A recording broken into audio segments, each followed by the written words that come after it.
Will Smith is one of the biggest actors in the world. He's gone to do movies that have surpassed billions at the box office. His social media following has garnered over 100 million followers. If there is anyone on this planet who can literally go anywhere and be recognized, it's Will Smith. So why is Gemini Man failing so badly at the box office? Most people keep saying the same thing. I've heard many blame it on the fact that The Joker is still a pretty hot movie. It's been the #1 movie at the box office for a few weekends now. And on top of that, the latest animated kids movie, The Addams Family, is now in theaters. So in the end, it just couldn't outperform them. But again, we're talking about Will Smith here. I'm just not buying the idea that one of the biggest stars on the planet in a blockbuster movie with a budget of around $125 million is not succeeding because of a little girl named Wednesday.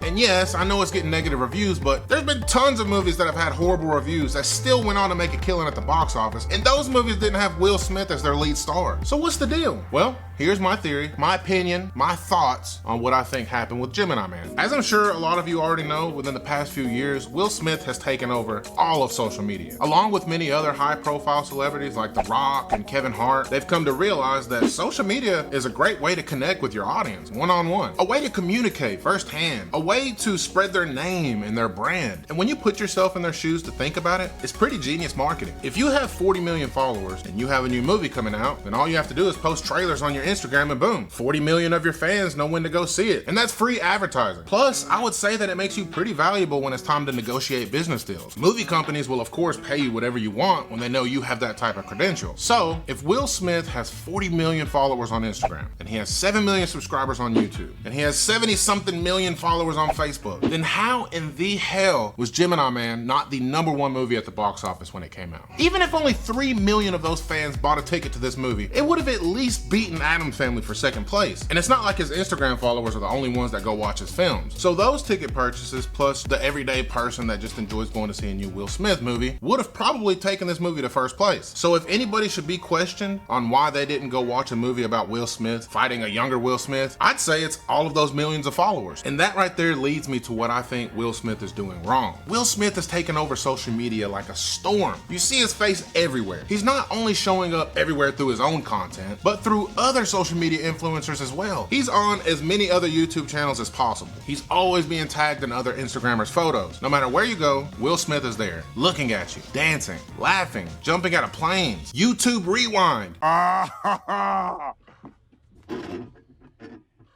that's hot.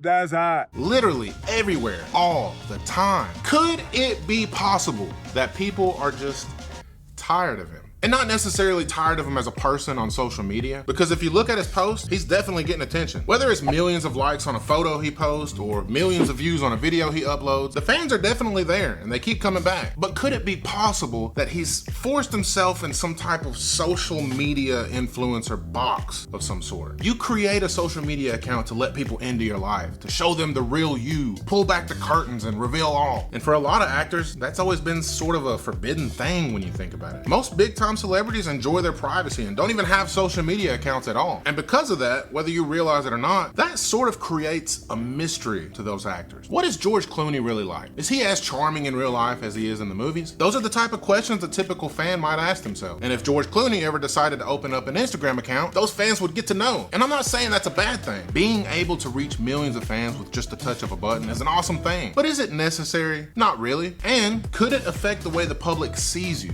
Yes, I believe so. It all depends on the way you present yourself to those followers. In Will Smith's situation, I'd say it's all about the movies he chooses to do from this point forward if he chooses to continue the social media game. If he chooses to make upbeat, funny, entertaining type of films, I think those movies will be huge box office successes because all of his followers love seeing him that way. That's the way he's presented himself to them. But when it comes to seeing him play a serious role, where it's the complete opposite of the influencer personality that they've all grown to love, his followers seem to have no interest. And even if that side of the theory is just ridiculous, then maybe it's the fact that his followers just see enough of him already on a daily basis. They're spoon-fed all of his content on top of more content every single day. Fatigue of something is very real. It's very possible that people have just seen way too much Will Smith for the past few years on social media to the point where it's hurting his movie career. Maybe a little bit more privacy and mystery could actually do him some good.